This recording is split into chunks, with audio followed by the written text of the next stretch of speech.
Bienvenidos a nuestra exploración de hoy. Pues para la análisis a fondo que nos ocupa, tenemos sobre la mesa un texto verdaderamente fascinante. Sí, un texto interesantísimo. Se titula El conflicto como forma de vida. Y digamos que la misión principal de esta charla es intentar comprender una idea que, de entrada, resulta bastante contraintuitiva. Ajá. O sea, ¿por qué el conflicto no es un error en el sistema humano? Exacto, no es un bug. No es un defecto accidental que podamos simplemente borrar con un poco de buena voluntad, sino que en realidad es nuestro modo de funcionamiento por defecto. Así es. Además, vamos a sumergirnos en la diferencia radical y a veces bastante incómoda que expone el texto entre ser simplemente una persona intelectual y poseer verdadera inteligencia. Es un documento que, la verdad, desafía muchísimas de las suposiciones fundamentales sobre cómo operan las sociedades y las mentes de las personas. Totalmente. Es de esas lecturas que obligan a detenerse y cuestionar las bases mismas de cualquier interacción humana, desde una charla de café hasta las relaciones internacionales. O sea, fíjate que si se observa la sociedad moderna, existe esta asunción generalizada de que la paz es el estado natural del ser humano. Claro. Se asume que la armonía es la regla y que las peleas, las guerras o incluso esas pequeñas batallas internas que suceden en la cabeza antes de dormir. Esas que no te dejan en paz. Exacto. Se asume que son simples accidentes en el camino, anomalías que algún día vamos a superar. Pero este texto voltea esa idea de cabeza por completo. Le da la vuelta por completo. Plantea que, mientras se opere con la estructura mental actual, el conflicto está 100% garantizado. Ok, vamos a desempacar esto, porque el inicio del texto suelta una premisa que golpea con fuerza. Sí, es muy directa. Afirma que el mundo entero, con sus economías, sus vínculos amorosos, sus religiones y sus patrias, está construido sobre una idea básica, casi matemática. Y cito, cada uno existe para sí mismo. Lo fascinante aquí es cómo este principio de primero yo y luego los demás no se presenta simplemente como una frase egoísta. Claro. O como una especie de queja moral sobre la decadencia de la humanidad. El autor la describe como una auténtica geometría interior que domina absolutamente todo. ¿Una geometría interior? Me encanta cómo suena eso. Sí, no es una actitud pasajera que uno tiene cuando está de mal humor. Es la arquitectura misma de la psique. Es el molde bajo el cual se fabrican todos los pensamientos. Pero a ver, detengámonos aquí un segundo. Porque al leer esa parte, la primera reacción de quienes nos escuchan podría ser defensiva. Naturalmente. O sea, si operamos como entidades independientes buscando maximizar nuestro propio beneficio, Ajá. pues, ¿no es eso simplemente biología básica? Claro, el instinto. No es instinto de supervivencia puro y duro. ¿Por qué la fuente señala esto como la raíz de un conflicto psicológico y no simplemente como naturaleza humana en acción? Pues mira, la diferencia radica en que el instinto biológico de supervivencia se activa ante un peligro físico inminente. Como un depredador. Exacto, un depredador, un incendio, la falta de alimento. Pero esta geometría de cada uno existe para sí mismo. Se traslada al plano psicológico. Ah, ya. Se vuelve una necesidad constante de proteger una imagen mental. Y ahí es donde entra la analogía brillante que hace el texto, comparando la mente, o el yo, con un país soberano. Híjole, esa imagen está cañón. Porque la mente humana no se describe como un espacio abierto y libre, ¿verdad? Para nada. El texto dice que tenemos fronteras psicológicas. Así es. Tenemos aduanas afectivas. Ajá. Incluso menciona que contamos con ejércitos de defensa, con héroes internos y un archivo gigante de agravios. Un archivo que nunca se borra, por cierto. Sí, es como si cada persona caminara por el mundo siendo una pequeña nación armada hasta los dientes, cuidando su territorio, lista para pedir pasaporte y visa a cualquiera que se acerque. Y si llevamos esa analogía del país soberano al día a día, se vuelve evidente por qué chocar con otros no es una falla del sistema. Sino el diseño original. Exactamente. Si cada individuo es una nación independiente cuya prioridad absoluta es defender sus fronteras ideológicas y maximizar su beneficio emocional, Pues el choque con otras naciones es la consecuencia lógica. inevitable. En lo cotidiano el texto detalla cómo se manifiesta esta aduana afectiva. Por ejemplo, en los negocios. Claro, en los negocios es muy obvio. La frontera pregunta, ¿qué gano yo con este trato? Ajá. En las relaciones interpersonales, la evaluación en la ganita de seguridad es diferente. Ahí la aduana pregunta, ¿me hace sentir bien? Me das estatus. Exacto. ¿Respaldas mis creencias? Todo, absolutamente todo, pasa por el filtro del beneficio personal. Pero esta mentalidad de aduana no se queda solo en el mundo corporativo o en las citas románticas. No, ojalá fuera así. Lo que resulta un poco incómodo de admitir es cómo esto se infiltra incluso en terrenos que solemos considerar intocables. Lo espiritual, por ejemplo. Exacto. El autor menciona que en la espiritualidad misma, la pregunta oculta suele ser, ¿me acerca esto a mi satisfacción personal, a mi paz privada? Sí, Sugiere que hasta la búsqueda de la iluminación o de una supuesta trascendencia es muchísimas veces una versión refinada de lo mismo. es el ego intentando salvarse a sí mismo. Exacto, buscando un estado superior, un penthouse espiritual, por así decirlo, para su propio disfrute. Se disfraza el cada uno para sí con ropajes sagrados, con túnicas, con incienso o con libros de crecimiento personal. Pero la geometría interior sigue intacta. Sigue igualita. Esa necesidad profunda de seguridad y ventaja para el propio yo sigue siendo la misma que la del lobo de Wall Street. Nada más que con un vocabulario más amable, ¿no? Tal cual. Y mientras esa estructura básica, esa división entre mi país y los demás, se mantenga, el conflicto es el funcionamiento normal y esperado. Ahora, cualquiera pensaría que vivir así, siendo un país amurallado en constante estado de alerta, escaneando amenazas y calculando beneficios, debe ser profundamente agotador. Es agotador. Drena toda la energía vital. Y de hecho, surge una duda existencial. ¿Qué pasa cuando la mente intenta observar esa estructura fracturada, egoísta y aislada? Pues que no le gusta lo que ve. La respuesta que da la fuente es cruda. Dice que la mente no puede soportarlo. Se agrieta al mirar su propia soledad. Y por eso necesita ruido desesperadamente. Ruido para no escuchar el silencio. Lo que nos lleva al vasto mundo del entretenimiento. Sí, el entretenimiento actúa como la anestesia oficial del conflicto. Anestesia oficial. ¡Qué término! Es que cuando el organismo se queda a solas consigo mismo, cuando las tareas del día terminan y se asoma el silencio, la fractura interna, esa guerra civil de la que hablábamos, se hace evidente. ¡Duele! Y para evitar enfrentarse a ese vacío, se recurre a distracciones masivas y constantes. El ocio estructurado, el drama social, el ruido mediático. Todo para no mirar adentro. Y el texto introduce aquí un concepto muy poderoso, describiendo a la cultura entera como un sistema nervioso externo. Fíjate que esa frase, sistema nervioso externo, es una metáfora fortísima. Lo es. Es esta ironía moderna, ¿no? Alguien decide que va a tener un momento de silencio introspectivo, se sienta en el sofá, aguanta tal vez 3 o 4 segundos de silencio en la sala. Y empieza a sudar frío.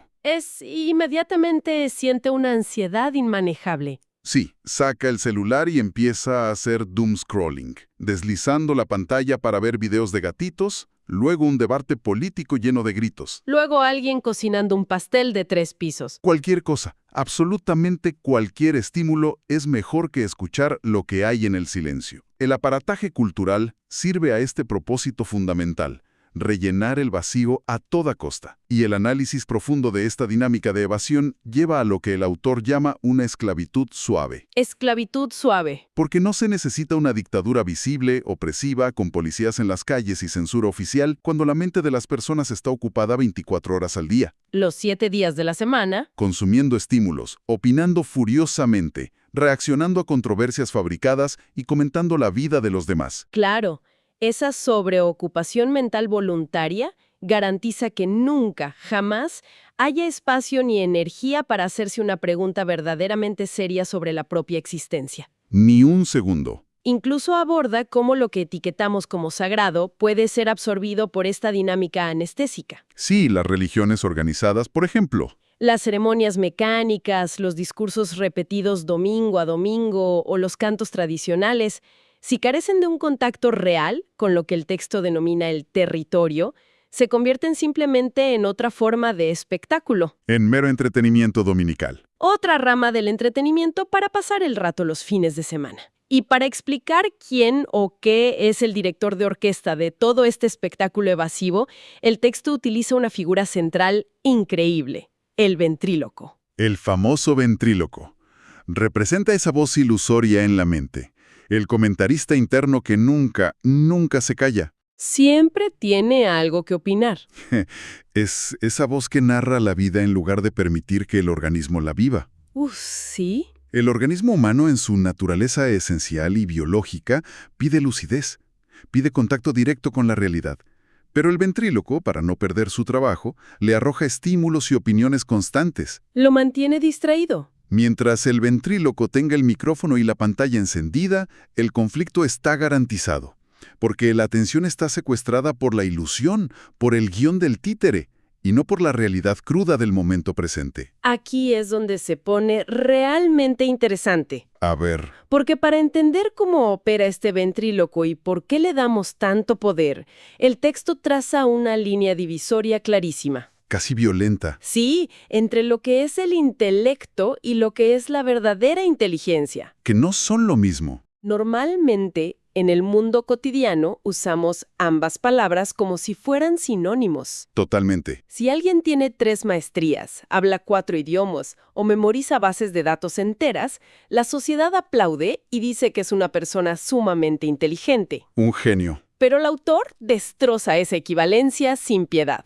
El argumento es que la especie humana ha hipertrofiado, es decir, ha desarrollado de forma desproporcionada y casi monstruosa una herramienta muy concreta de la mente, el intelecto. Ajá. Y define el intelecto estrictamente como una herramienta de archivo. Un archivero, básicamente. Es un sistema extraordinario para acumular datos, establecer relaciones lógicas, argumentar, ganar debates y leer entre líneas. ¿Sí? Es una máquina que utiliza conocimiento viejo, cosas aprendidas en el pasado, para intentar clasificar y resolver problemas nuevos. Para aterrizar esto del mapa y el territorio que menciona la fuente... Que es una analogía clásica, pero muy útil. Exacto. Imaginemos que alguien va a un restaurante espectacular. El menú, con sus descripciones detalladas, sus precios, la historia del chef impresa en la contraportada. Todo eso es el mapa. Todo eso es el mapa. El intelecto se la pasa leyendo el menú, criticando la tipografía, comparando los precios con los de hace 10 años, debatiendo si la palabra orgánico está bien empleada. Pero no come nada. Exacto. Pero el sabor real de la comida, cuando por fin la pruebas, la textura, la temperatura, bueno, eso es el territorio. Es el hecho en sí. El intelecto traduce un hecho vivo en un concepto muerto, para archivarlo. O sea, para construir un rascacielos o programar una aplicación financiera, leer el mapa es excelente. Indispensable, diría yo. El problema, según entiendo del texto, es cuando usamos ese menú para intentar saciar el hambre existencial. Ahí es donde falla catastróficamente. Se confunde el archivo con la visión directa. La inteligencia de archivo, este intelecto sobreestimado, no sabe vivir, solo sabe procesar información sobre la vida. ¡Qué fuerte! El intelecto puede describir con una precisión académica asombrosa las causas de un conflicto sociopolítico. Claro. Puede escribir enciclopedias enteras sobre las raíces de la angustia humana, pero es estructuralmente incapaz de disolver el conflicto interno en el instante en que ocurre. Y los ejemplos que da la fuente son como baldes de agua fría porque son contradicciones que vemos todos los días. Todo el tiempo. Menciona que es de lo más normal encontrar académicos brillantes, genios en su campo, que tienen vidas íntimas absolutamente desastrosas. Un caos total. O líderes tecnológicos de altísimo nivel que manejan corporaciones globales, pero que sufren ataques de pánico ante la idea de sentarse en una habitación en silencio durante 5 minutos. No aguantan ni un minuto. O la ironía máxima, especialistas en lo humano, psicólogos o sociólogos de renombre que son incapaces de verse a sí mismos sin una docena de filtros y justificaciones. Esa es la hipertrofia del intelecto topándose con su propia pared. Y frente a esa pared, el texto define lo que sería la verdadera inteligencia y contrasta radicalmente con el intelecto. A ver. No es memoria fotográfica, no es erudición, ni la agilidad verbal para dejar a alguien callado en una discusión. La inteligencia es visión directa. Visión directa. Es la capacidad de ver un hecho exactamente como se presenta en la realidad, sin forzarlo, sin etiquetarlo inmediatamente, sin intentar encajarlo a martillazos en el guión personal del yo. O sea, utilizar la terminología que introdujimos. Es la energía del campo de la conciencia mirando directamente el territorio, sin la traducción molesta del ventríloco. O sea, una mente inteligente, bajo esta definición, no está rebuscando frenéticamente en su archivo mental de traumas pasados o en libros de autoayuda para saber qué opinar sobre la tristeza que siente un martes por la tarde. Simplemente la siente. Simplemente la está viendo. Percibe la división interna como un hecho físico y psicológico palpable, no como una teoría aprendida en un seminario. Así es. No se apoya en creencias previas, sino en la evidencia directa y fresca que sucede momento a momento. Si conectamos esto con el panorama general de cómo las personas, la industria del bienestar y las religiones intentan generar un cambio en la vida humana, llegamos a una de las comprensiones más decisivas de toda la lectura respecto a la idea del tiempo. El tiempo es clave aquí. La inteligencia comprende que el futuro psicológico no es una dimensión mágica separada que llegará de repente trayendo paz. Para nada. El futuro es, sin excepción, la prolongación de la hora. El estado actual de la mente es el embrión del mañana. Es la semilla. Si en este preciso instante hay fragmentación, deseo de ser superior a otro, miedo oculto y una huida compulsiva a través del entretenimiento, esa misma estructura es exactamente la que se va a desplegar mañana. Esto le mueve el tapete por completo a la típica idea de evolución personal. La destroza. Porque es muy fácil anestesiarse diciendo, bueno, estoy yendo a terapia, en unos años seré diferente. O estoy en un proceso de despertar espiritual, el futuro será luminoso. El famoso proceso. Pero la inteligencia que describe el texto ve con frialdad matemática que, si la estructura de fondo, esa geometría egoísta, no cambia en este instante, El mañana será idéntico. solo que con escenografía nueva. Lo cual nos lleva a la trampa que la fuente llama la ilusión del progreso. ¿Sí? De hecho, la frase que usa es demoledora. Dice que creyendo evolucionar, en realidad te mueves de una esquina a otra dentro del mismo recinto. La metáfora del recinto o la jaula invisible ilustra de forma cruda cómo el ser humano es experto en cambiar de ideología. Brincar de un bando político a otro. O modificar su sistema de creencias entero, creyendo que ha sufrido una transformación radical, cuando la estructura fundamental del yo no se ha alterado ni un milímetro. Cero. Un individuo puede pasar de ser un ejecutivo corporativo implacable y materialista a un yogui devoto en las montañas. O de un conservador rígido a un revolucionario radical de vanguardia. Exacto. Y al dar este salto, el personaje interno se tranquiliza enormemente. Se siente superior, claro. Siente una falsa paz porque cambió de vestuario, adquirió un nuevo vocabulario moral y ahora recibe validación de una tribu simbólica diferente. Pero la geometría de aduana afectiva sigue ahí, intacta. Sigue operando. Sigue habiendo un yo buscando desesperadamente asegurar su propio estatus. Solo que ahora el estatus se mide en niveles de iluminación, en lugar de ceros en la cuenta bancaria. Totalmente cierto. Sigue existiendo esa barrera gruesa que divide entre yo que ya desperté y los otros que siguen dormidos, entre los iluminados y los ignorantes. Sigue operando la comparación. La culpa, el orgullo disfrazado de humildad y una búsqueda incesante de superioridad moral. A fin de cuentas, eso no es mutación de la conciencia. Simple desplazamiento interno. Exacto, desplazamiento. El conflicto no se resolvió desde la raíz, solo aprendió a usar ropa diferente. Y la gran interrogante que se desprende de todo este análisis es, ¿cómo se detiene esta ilusión de movimiento? ¿Cómo salimos del recinto? ¿Cómo se sale de la jaula? El texto postula que la verdadera transformación o la inteligencia real comienza en el instante en que se le devuelve al hecho su lugar central absoluto en la experiencia humana. Desplazando a la teoría y a la interpretación. Exactamente. Entonces, ¿qué significa todo esto a nivel práctico? Ajá. Cuando cerramos el libro y salimos a la calle, ¿cómo se ve esta inteligencia en acción devolviendo el hecho a su lugar central? Pues mira, implica dejar de confundir la narrativa sobre la realidad con la realidad misma. Un hecho es lo que está ocurriendo de manera innegable física y fisiológicamente en el organismo en este preciso segundo. Ok. Es la tensión real en el pecho al sentir ansiedad. Es la textura exacta de la soledad un viernes por la noche. Sí. Es notar el impulso mecánico y automático con el que la mano agarra el teléfono celular para evitar lidiar con un pensamiento incómodo.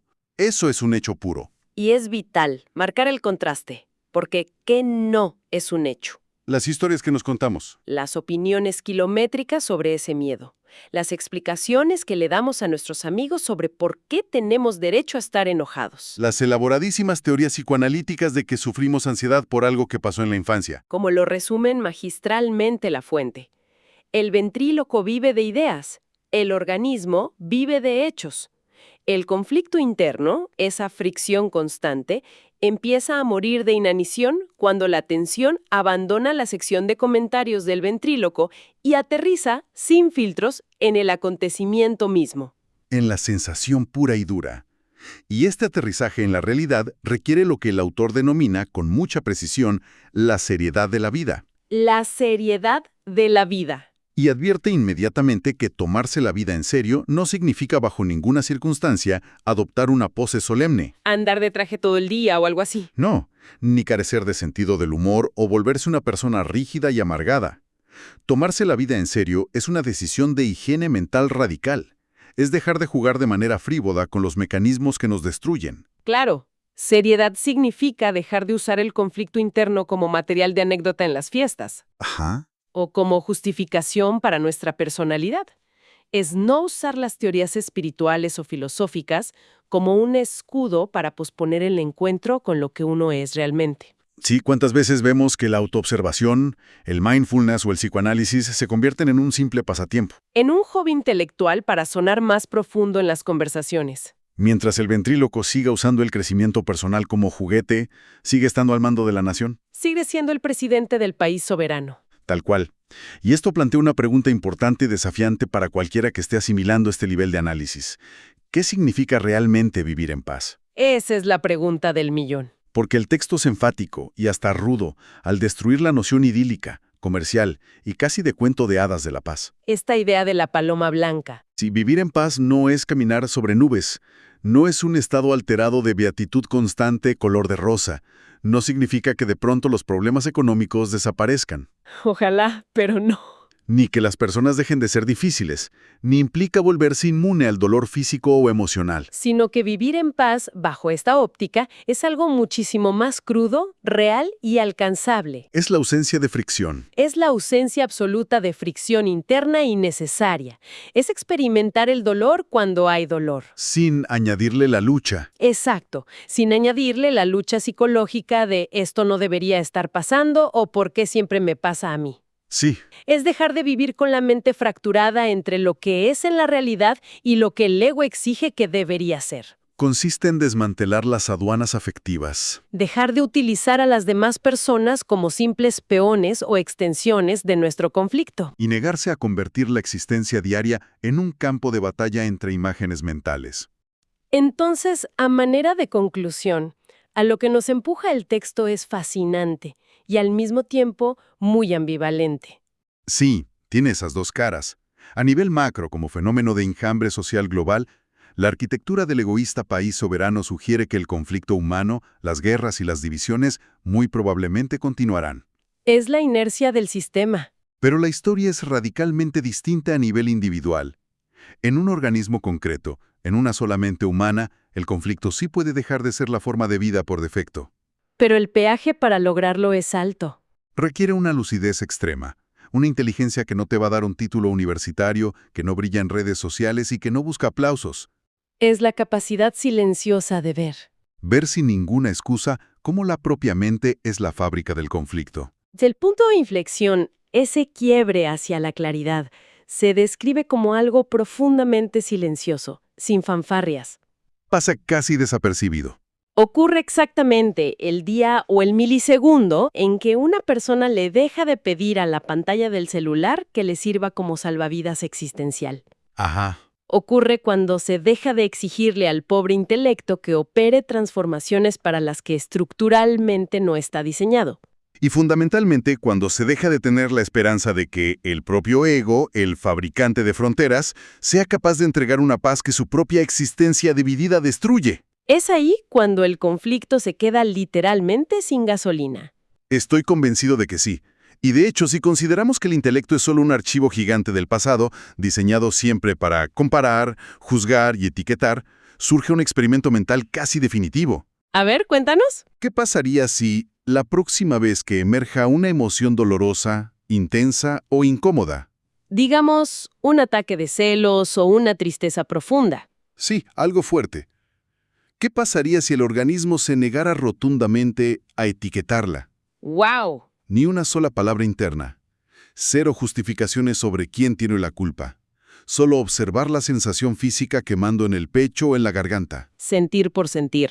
Sin recurrir a la memoria para saber cómo se supone que se debe reaccionar ante eso. La pregunta que dejo en el aire es, ¿será que en ese milisegundo de silencio radical sin etiquetas? Sí. En esa observación desnuda, donde no interviene el ventríloco, el conflicto, por primera vez, se desvanece por completo. Es un desafío inmenso para llevarnos hoy a la vida real. Cuestionar el propio mapa, atreverse a soltar el menú para saborear la comida, por amarga que sea a veces, no es una tarea sencilla. Es el trabajo de toda una vida. Pero como hemos explorado hoy, podría ser el único inicio real hacia una vida sin esa fricción innecesaria que nos drena a diario. Sin duda. Hasta aquí nuestra exploración de estas ideas tan disruptivas. Esperamos que esta charla sea una invitación para empezar a observar ese silencio, o al menos a darnos cuenta de lo adictos que somos al ruido. ¡Hasta la próxima!